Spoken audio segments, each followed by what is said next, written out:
Welcome back, this is Kyle with All in Survival, and today we're going to be talking about the GS850, where we are now and where we came from. About a year ago, I was in need of a new project. I was also in need of some therapy, and I found it in working on this bike. Alright, our story begins with the Z900 RS, and I really wanted this bike, but after talking to the wife, it really wasn't in the budget. So I started looking around on OfferUp for bikes that were for sale, and I came across this 1980 GS850. It was pretty much what I was looking for. The price was a little bit high. It had some modifications already. What I was looking to do with the bike is make it into a brat/scrambler, and you can see the examples here, and these are some of the concepts that I came across.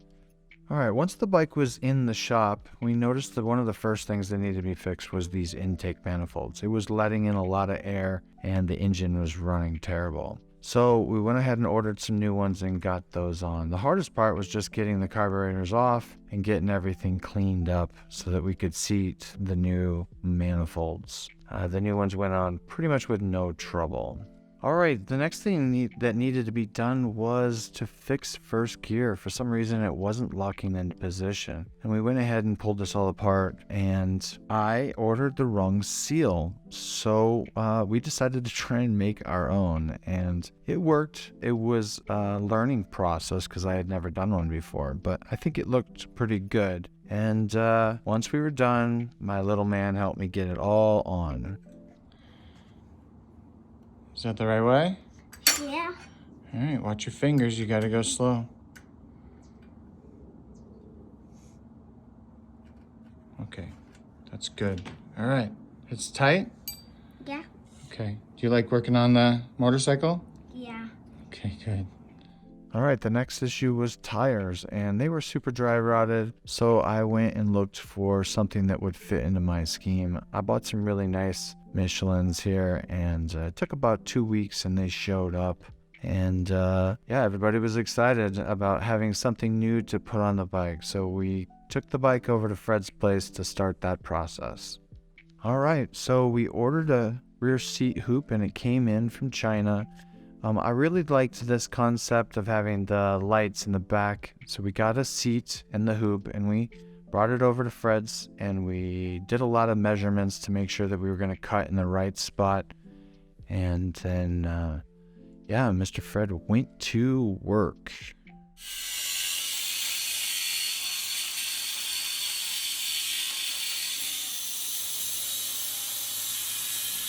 I think it looked great when it came out. Just about perfect. Alright, so I purchased a cheap speedometer to get rid of the old headset huge thing that we had going on there. So we needed to make a bracket to add all that stuff on, but I went ahead and changed out the handlebars at this point. I didn't get a ton of pictures, but we got rid of those, and I added new grips. At this point, we needed to take the front wheels, all the wheels off to go get the tires on, and I took off the forks as well because I was going to rebuild these forks. So I bought the seal kit, and it took a lot of time and effort to get these done, but I taught myself how to do it. And once they were all completed and cleaned up, we got everything back on. It was quite a process. We had to put all new liquid in, and there's the fork oil. I went ahead and changed out to some braided lines at the same time. I wanted to make sure the brakes worked well, so they are on and everything is lined up. And at this point, we're going to start to bleed out some of that air in the lines as well. All right, well, I don't have any skills when it comes to welding, so Mr. Fred did a couple of weld jobs for me and created the ability for the seats. Now we had to put the wheels back on.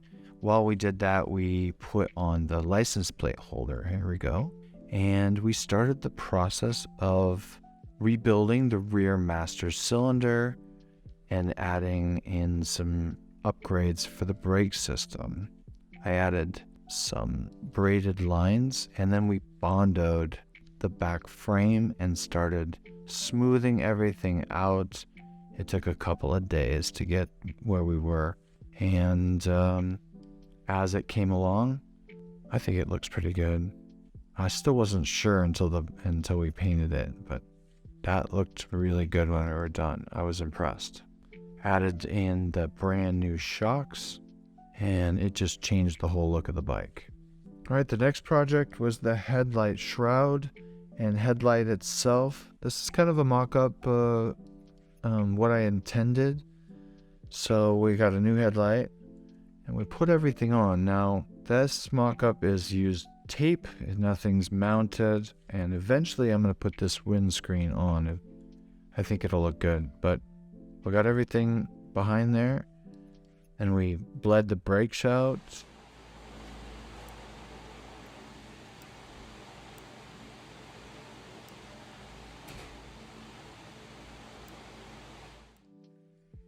My boy helped me out with the horns.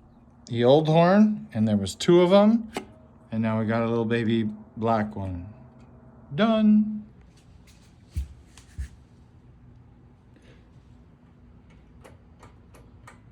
Brake lights. That only took 4 hours. All right, the next challenge was working with the exhaust system.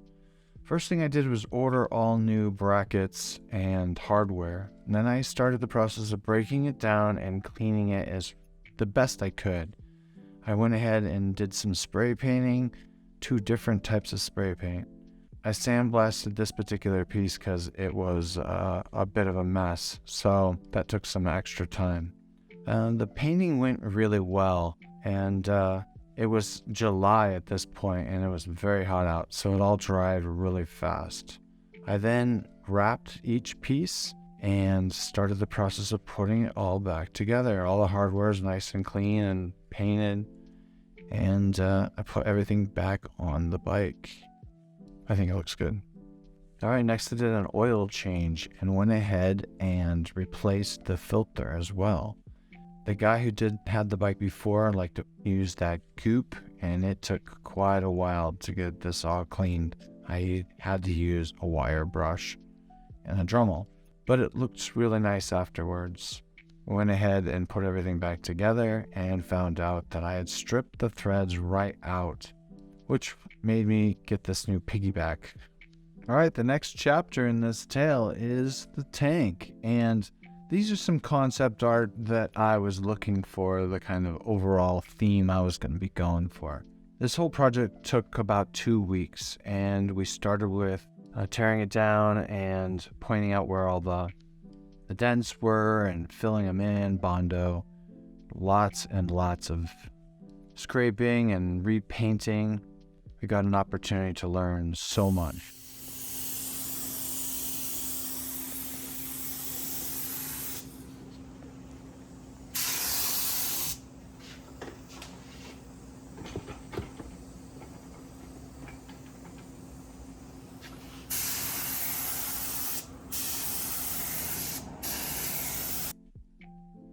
So yeah, each of these sections was concluded by more sanding and more painting. The green is absolutely beautiful. Lots of buffing. It was the same color as my truck, and I specifically went and purchased that color. I think the headlight came out perfect. Lots of wet sanding and buffing.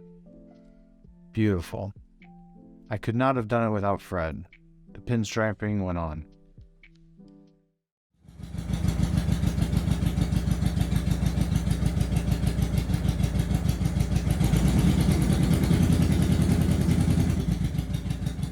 Alright, at this point you could see the bike looked like it was just about ready, and I started the bike and tried to get it running. The problem is, as you could hear in the video, it was not wanting to tune. I would give it some gas and it would stall out. So I decided to do a rebuild kit on the Carberators. It was probably, at this point, my most ambitious project. So I cleaned her up nice and clean, and I worked to take it all apart slowly. And Unfortunately, as I got towards carburetor number 4, I got a nice surprise and found out that the carburetor right there was broken. A little heartbreaking. So I decided to go ahead and take that one carburetor off the rack and go ahead and rebuild the rest of the carburetors. This carburetor here went over to Fred's house where he said he would give it his best shot at fixing. So I went ahead and bought all these extra parts and started rebuilding these carbs, and I immensely enjoyed the process of rebuilding the carburetors. It was challenging and I found it very fulfilling. It was what I call therapy. All right, while I was waiting for the carburetor situation to kind of figure itself out, I bought some new items for tuning the motorcycle, and I moved on to some minor projects. I replaced the single key and bought a new lock set, and that installation went pretty good actually. I also replaced the seal that I had made with an actual real seal, and I buffed out that case too. There's the new seal, and I put in the new Allen covers, they're bolts, and I thought it looked pretty, and I buffed that all out. I also moved on to some electrical issues, and I about pulled my hair out with the electrical issues, but... Alright, one more tag.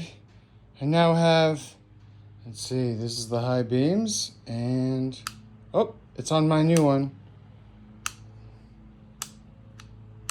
Awesome.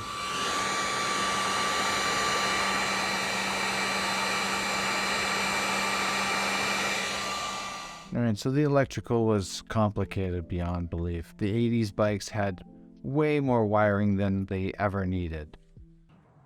Alright, let's see, we got, turn the key on, we got lights, and we got high beams, and we got blinkers.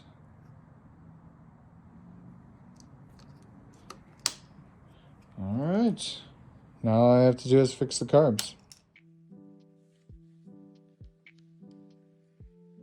Alright, here I'm wiring up the license plate holder, and I started the process of slowly trying to rebuild these carbs, but I also was working on other projects at the same time. We rebuilt these carburetors waiting for the number 4 to be fixed. I tried my best to get everything nice and clean, and I thought it was going to work. It looked pretty good. Got some new O-rings for in between the carburetors, and even spray painted some of the what they call the quad bar there to hold everything together.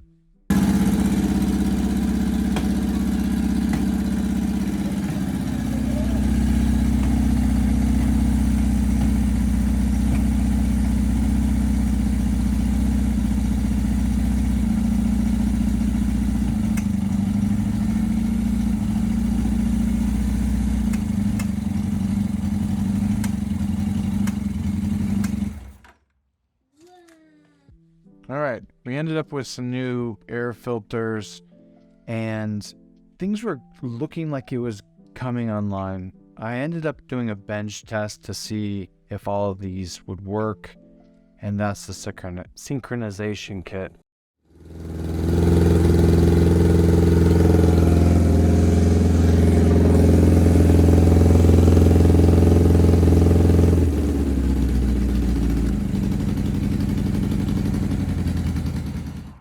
Okay, we've had a couple of alibis on trying to figure this thing out, so I still have the synchronizer connected.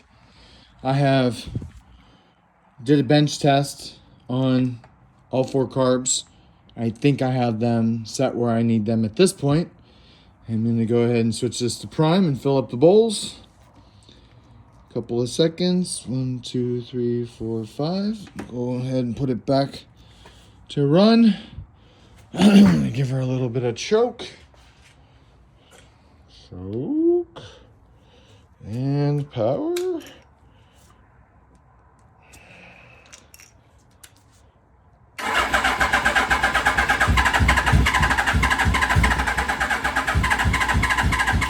Maybe I'll switch this over to reserve since I don't have a ton of fuel in that tank. So let's go ahead and do that.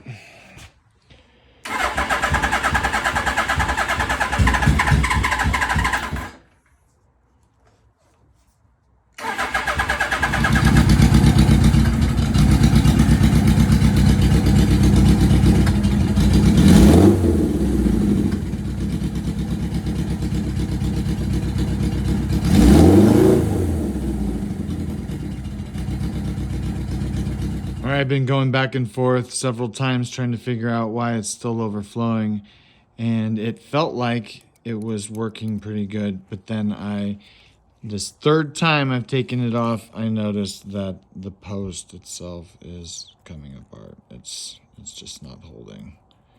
So that fix did not work, unfortunately. All right, so this is Cody from Motorcycle MD, and he's given me great information over the last couple of years. I decided to go ahead and use this KVS tank sealing kit, some because he did a great video on it, and some because I noticed that my tank had tons and tons of rust in there. So I didn't get a lot of pictures, but I used the tank sealing kit. It took about a week. All right, at this point, I decided to go ahead and take the head off and do a valve seat adjustment, starting with cleaning everything up. And once again, the old owner used that gunk, and it was a chore. I went ahead and learned how to do the valve seat adjustments and changed out several of the shims that were not large enough or small or too big. So I went ahead and got all of them set. I put a new gasket down, and before I decided to put that lid back on, I put some new spark plugs in. I checked all the gaps on those before putting them in, and I wasn't really satisfied. I decided I was going to go ahead and also clean up that head. So I got the sandblaster out and I cleaned everything up real good and decided to go ahead and paint it as well. I think it turned out really well. Yeah, that looked really good. And then the paint, it was a high temperature paint, and everything went on nice. There you go, pretty. All right, so back to the carburetor. I started getting really frustrated because I could not find a single carburetor for sale on eBay that would fit. So I finally got on OfferUp, and I was able to purchase this exact same bike, a GS850. I got it for $700, and my ambition was to take the carburetor off and use the carburetor number 4, and then keep the engine to work on for a later project. All right, so I was excited to get this carburetor off and start the process of tearing it down.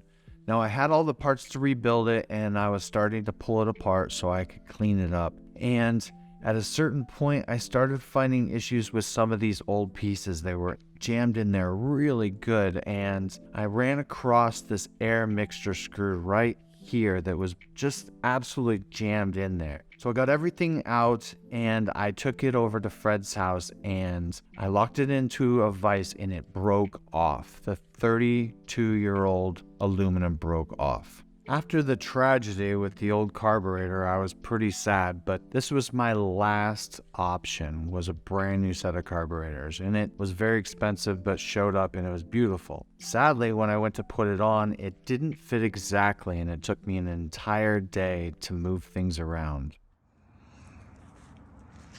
Spring, touch, pin, spring, pin, pin. This needs to be farther over. At that point, I got it on the bike. I went ahead and got a secondary mini tank, got that all set up, and it ran on the second day.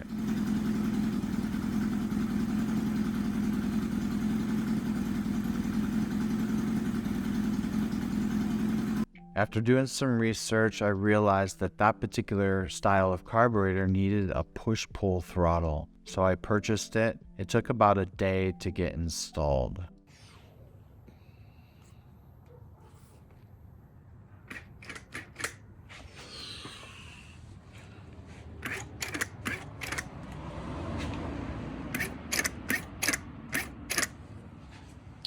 You can see from this last video that I had already started this second project and they were kind of going in at the same time. But these Dana coils was a brand new ignition system that I had purchased and started the install. Electrical is not my gig and it took a lot of time. Especially towards the end, I was starting to have some problems and I could not figure out what the issue is. I had to call customer service. I had to pull everything apart a few times. It turned out to be a faulty wire that was actually grounding itself out. But I did get it, I managed to get it all put together finally, and the last thing that needed to be done is timing. Well, I wasn't able to get it fully tuned, but the new coils are in and the timing will be done shortly. I also installed this bad boy to replace the factory one, and we'll see. Key. This one is the cut switch, so it has to be in and then so that works. Yeah, the project came together, it was nice, a big mess. I ended up having to get a new battery too because the voltage was low.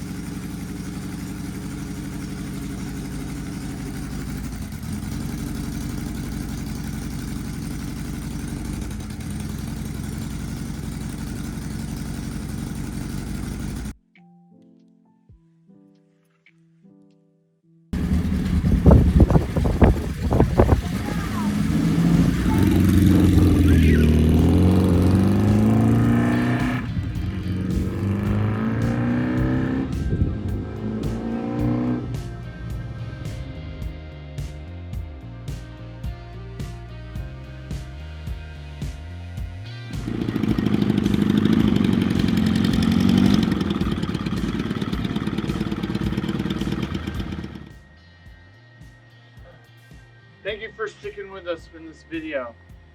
I'd like to put a special thanks out there to Fred, Mr. Wright. He helped in so many different ways. It's not even possible to say that this project could have been done without him. So thank you very much. I hope you enjoyed, and I can tell you, I love this bike. There's a lot more things to come on it.